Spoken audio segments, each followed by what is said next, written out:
Good day everyone. So we are the group 3 and we are discussing all about understanding and enhancing one's self-image.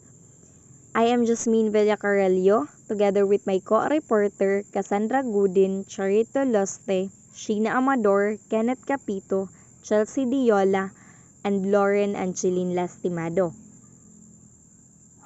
And in this discussion, I will be the first presenter. And my topic here is all about concept related to the self.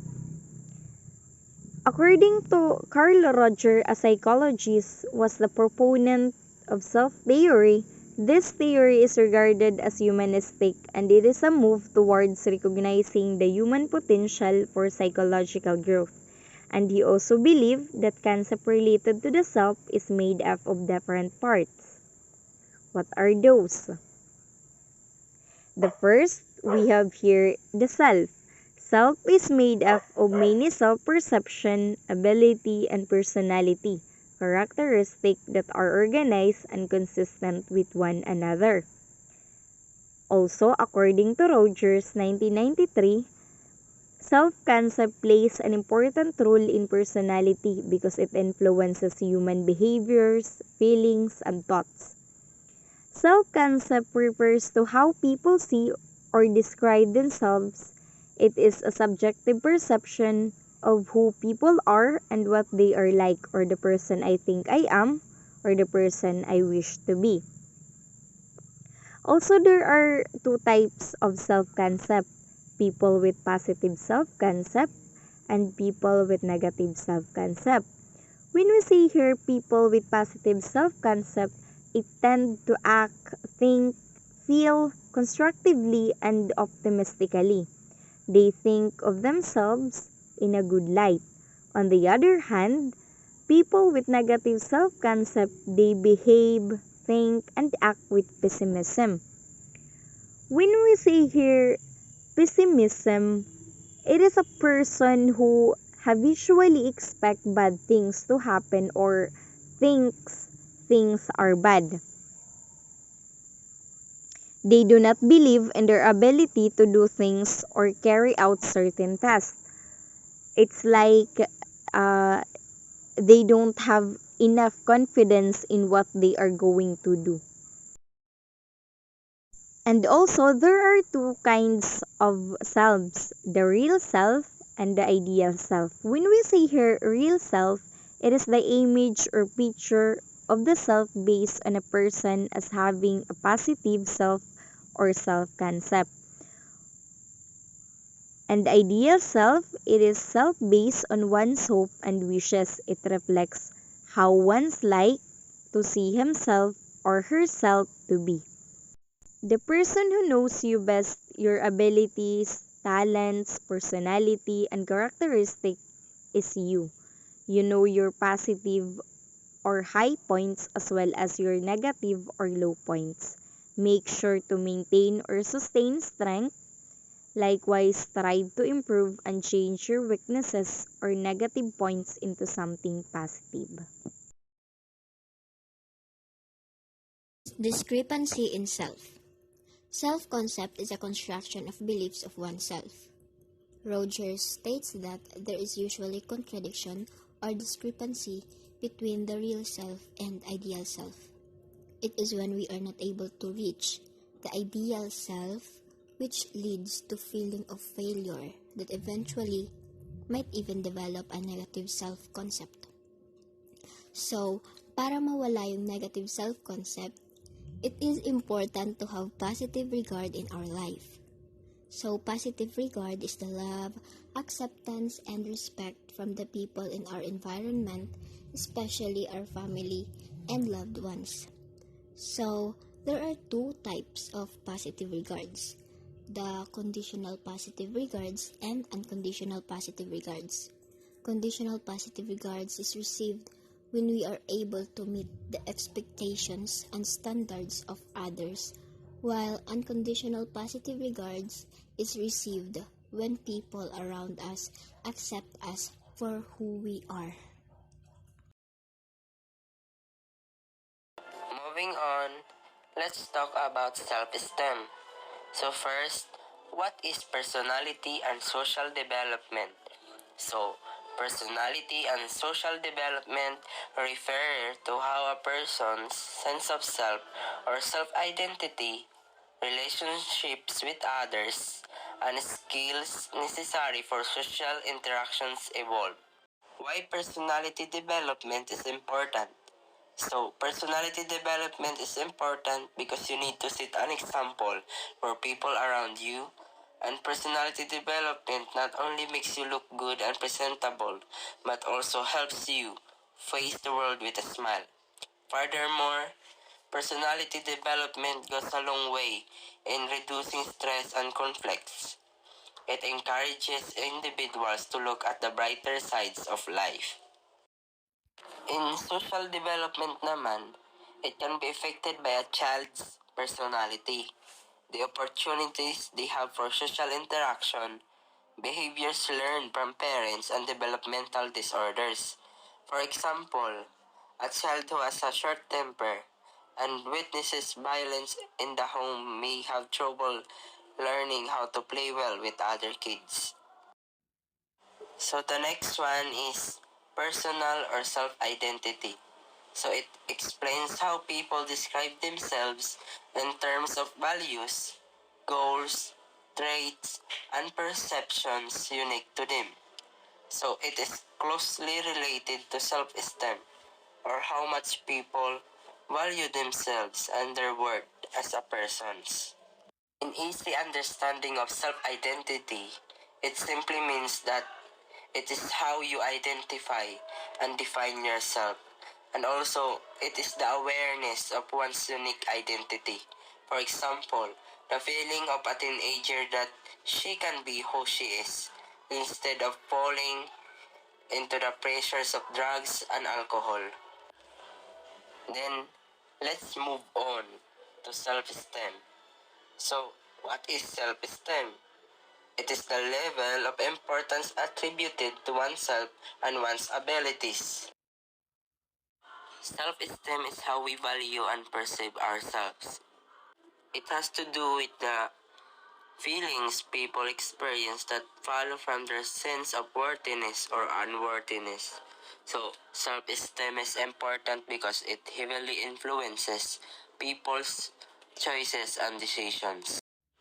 As a student, self-esteem is necessary to take risks in their learning and to bounce back after failure or adversity.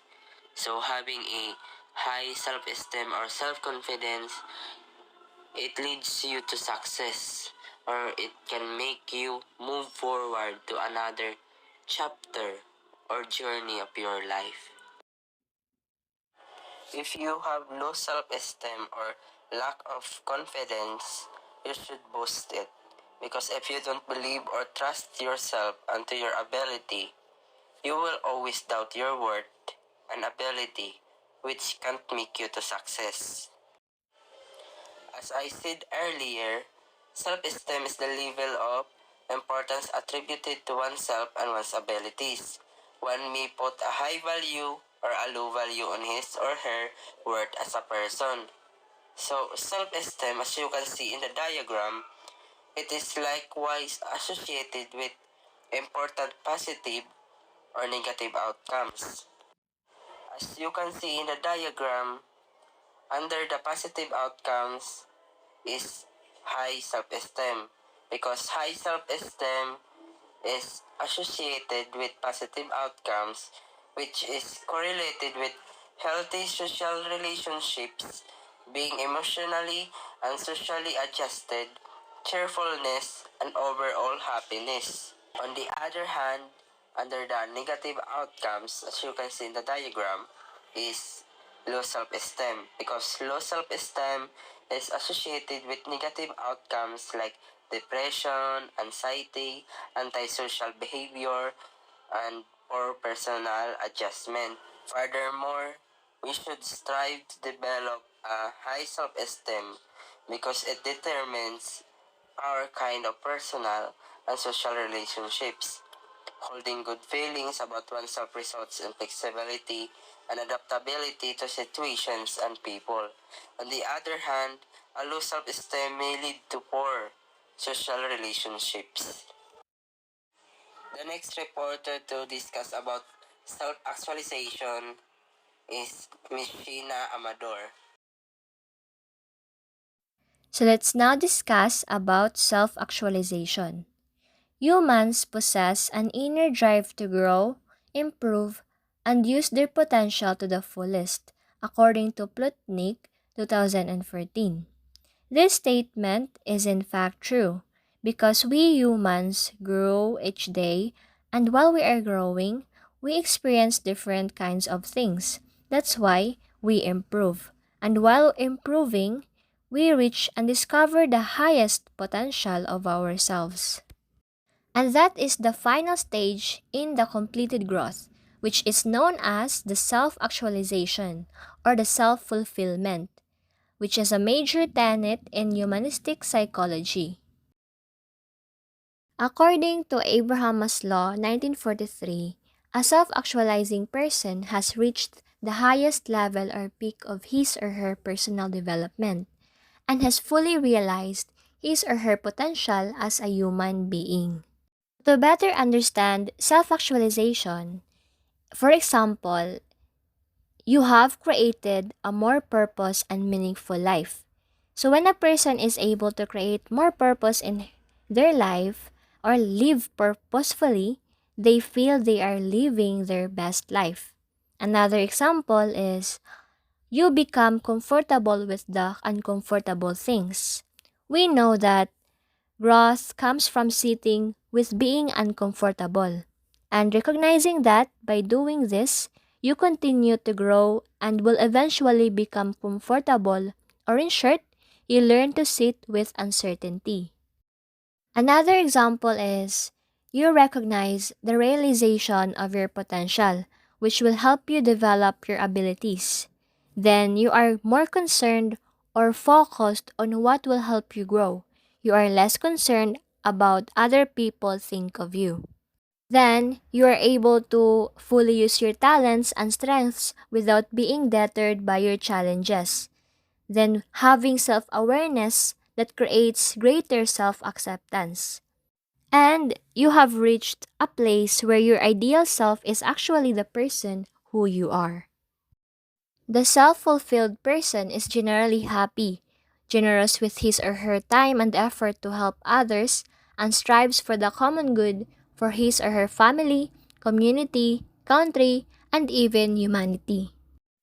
So just like the example kanina, which is when a person is able to create a purpose in their life, they feel that they are living their best life.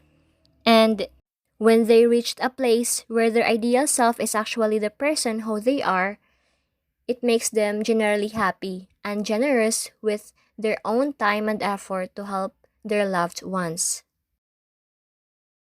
Then we have here the Maslow's hierarchy of needs.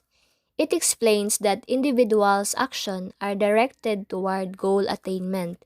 The hierarchy is composed of 5 stages of human needs and usually illustrated in a pyramid. The levels are sequentially satisfied according to the most basic needs found at the bottom of the pyramid, progressing onto higher level of needs. Maslow's hierarchy of needs contends that people have to satisfy first their basic needs, which it begins to the physiological needs. The rate of achieving higher level needs may vary among individuals. However, it is possible for one to proceed to the next higher level of need, even if he or she is still in the process of fully satisfying a lower level need. So we have the first level of needs, which is the physiological needs. For survival, comprised of food, water, shelter, clothing, and sleep. Then the second level of needs, which is the safety and security. This stage involves health and well-being, property, social stability, and protection from harm, among others. Then the third level of needs, which is the love and belonging, it is the need for friendship, intimacy, and the sense of connection with others. So, connections with others or relationship with others. Then the fourth level of needs, which is the self-esteem. It contains items such as achievement, competency, approval, recognizing, and respect from others. And we have the final level of needs, which is the self-actualization. It is the final or the highest needs. Included in this level are morality, realization of the purpose in life, meaning, inner potential, and the like. This level aims for the full development of one's unique potential. So this is the level or the stage where a person finally discover his or her potential. Maslow also classified these needs into two general categories, the deficiency needs and the growth needs. Deficiency needs refers to physiological needs or the basic needs like the sleep, food, water, etc.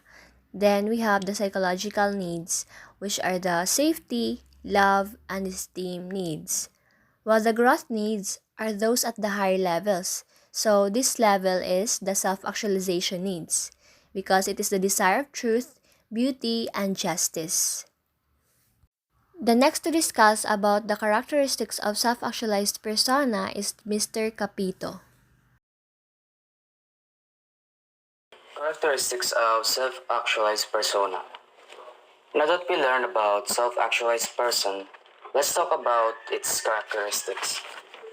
So, studying highly productive and exceptional personalities, Maslow, 1971, described the characteristics of self-actualizing or self-actualized individuals. Some of the personalities he studied are Martin Luther King Jr., Eleanor Roosevelt, and Albert Einstein. And the results were A. They have highly level of moral development and are willing to help others before themselves.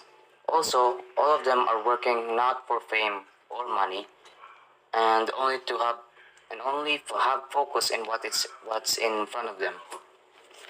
So, in short, these individuals are virtuous or virtuous, whatever you call it, and people with integrity. Furthermore, their commitment to their work is admiring due to the fact that they are or they don't do it for money or fame, but only for their sake and for other people. Second characteristic is they are open, honest, and have the courage to act on their convictions without really caring about people's opinion. And believe it or not, I meant that as a compliment. And they are not interested in something unrelated to work. Also, they are not dependent on their friends' company or approval. They rather prefer privacy and independence. However, they do care about some of their friends, but just it's just that they choose wisely on picking some of their friends. Now then, as for my explanation for that is, in simple terms, they're open-minded and altruistic. When we say altruistic, there are people who rarely shows traits of selfishness and who acts only for other people. Also, they prefer privacy and independence. This shows how serious they really are to their work, because they're devoting most of their time and most of their life actually on it. The third characteristic is they have an accurate and realistic view of people and life, and yet they are positive about life. As for this, so meaning to say here, all of these individuals are an accurate person and also have traits of a realist. When we say a realist is who recognize what is a real or possible in a particular situation. But despite this fact, they are still positive about life. Next is the last one. Life is always challenging and fresh to self-actualizing individuals. They are spontaneous in their actions and feelings. They also experience moments of great joy and self-satisfaction. And my explanation is life is in correct in the last characteristic. Life always gives challenges to self-individuals. Therefore, a person with that trait usually do spontaneous in their actions and feelings. Now then, next up is here. Using the term self-actualizing rather than self-actualize means that attaining actualization is a lifelong and continuous process. Although only a few reach this level, everyone has a self-actualizing tendency. It's more important to strive to move towards self-actualization. This is, as students, we're expected to be at a particular level in Maslow's hierarchy of needs. And most probably we are still in the stage where we crave for physiological and psychological needs, and a little need for love and belongingness. Be sure to satisfy these needs. One key action to fully satisfy your needs at each stage is to attain self-actualization. And to study hard. In the process, you gain knowledge and experience in life that you'll need to achieve your goals. And finally, we have this. While you have not yet reached the level of self-actualization at this point in your life, you may create a plan or target to attain self-actualization. To be able to focus your work and efforts towards self-actualization, this plan or target to attain this is actually quite important and a big step in life. You could either watch some people on how to do it or not, or just basically do your own plan. And that's all for my report. Thank you. In this conclusion, this topic is defined and differentiated to various concepts related to the self, like self-concept, self-image, real self, ideal self, self-esteem, and self-actualization. Discussions about these concepts pointed to the importance of individuals having a positive image and concepts about themselves, because in many ways, their self-concept might explain their behavior. In this topic, it also emphasized the importance of self-esteem, which is the kind and the amount of value and worth attributed to oneself. In Maslow's hierarchy of needs, posited that self-actualization is the goal of every human being. To achieve this, it means that every level have to be satisfied first. The characteristics and behavior of people who are self-actualized were also described and clarified.